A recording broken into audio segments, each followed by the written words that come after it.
So Stormy goes live on her platform just to chit chat and talk about what happened and also shared her experience with bloggers. Looking for me, and they were not favorable. They were very trashy. They were very hateful, scary, almost trying to like disprove the fact that I'm successful, disprove the fact that I have a warehouse, disprove the fact that I have a business. It was just ugly. It was like, calling me names, talking about me negatively, telling me what kind of person I am. Like it was scary. Like it was not favorable content.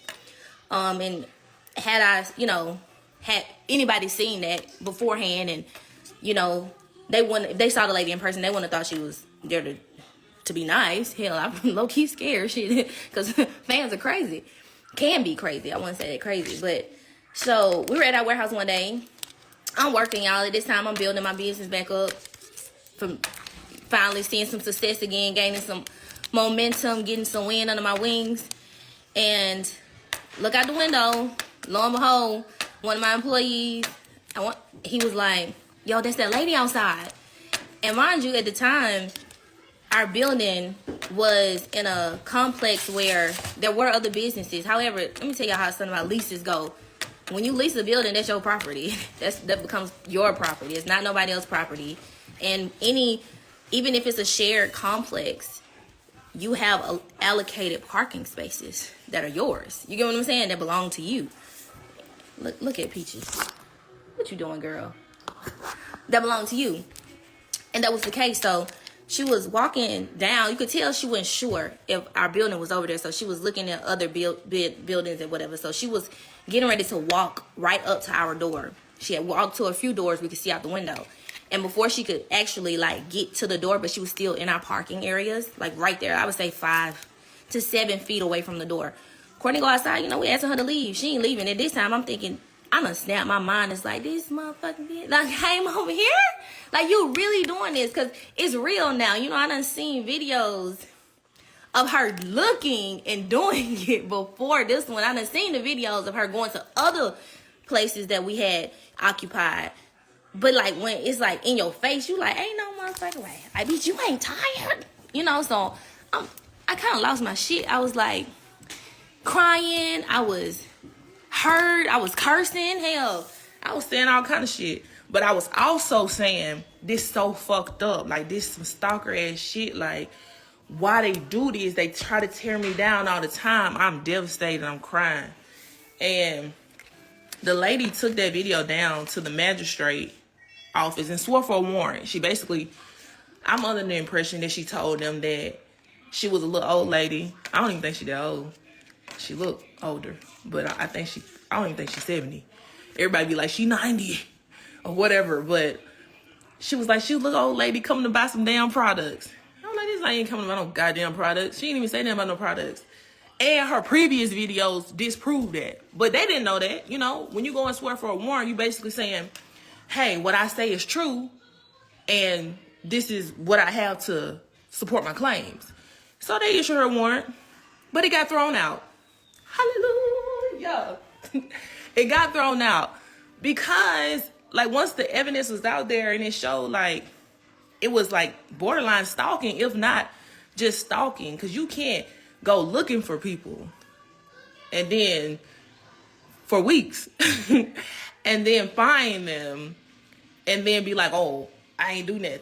So it got thrown out, but it was still something that I had to go through.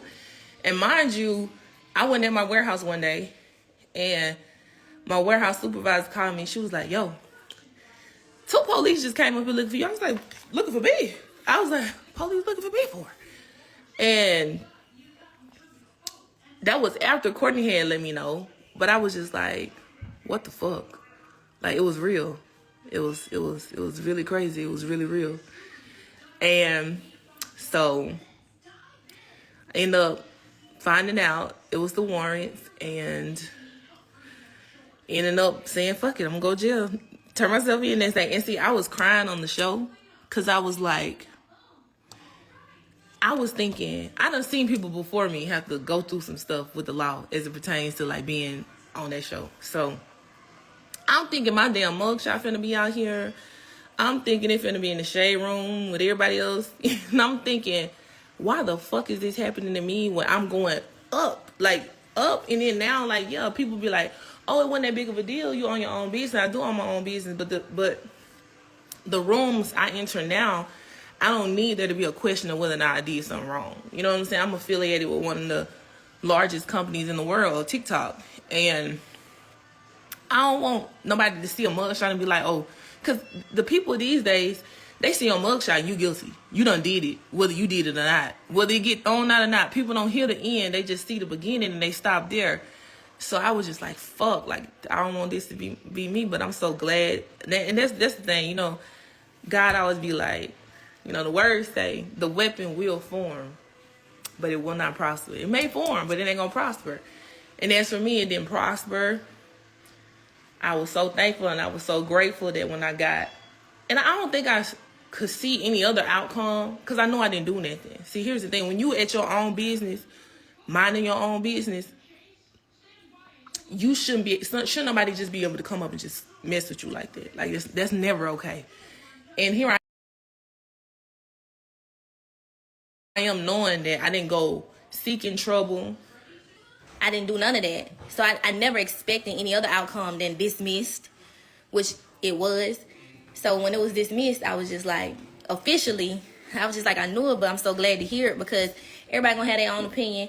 Everybody gonna say like, oh, she could have responded a different way. She could have did something different. And I could have. I will acknowledge that. And actually, I'm so thankful for that experience because it matured me and postured my mind in a different way than I had before. See, I grew up in the country, right? I grew up, well, you got the mentality like, I wish a motherfucker would. And you just waiting on them too, you know? Like, it'd be like, I wish that bitch would. You know what I'm saying? I grew up like that. And now, I don't think like that no more. I think like when somebody coming to you for a reaction, you don't give them one. You know what I'm saying? Can't nobody move me. Can't nobody make me respond in a way that they desire me to. I'm only respond in the way that I desire to. And so I'm still so grateful for the experience because it ain't that nobody can do now that'll make me act in a way that's not desirable for what I want to project. And see, back then, they could have. But I learned so much through it. I learned, like, you know, motherfucker came here for a reaction. You gave it to him. And because you gave them a reaction, they was able to prolong something negative. Even though it worked out favorable for you in the end, it could have been avoided. You know what I'm saying? It was different ways to do it. I ain't have to wish a motherfucker would and then respond like that. I didn't have to do that. I still don't think I was wrong for doing so because I'm in my own space, minding my own business. But that's what that person wanted. And like now, I'll never give somebody what they want from me. If you like this video, please don't forget to hit the thanks button to support the channel. Please don't forget to like, comment, share, and subscribe. And as always, thanks for watching, and I'll see you in the next video.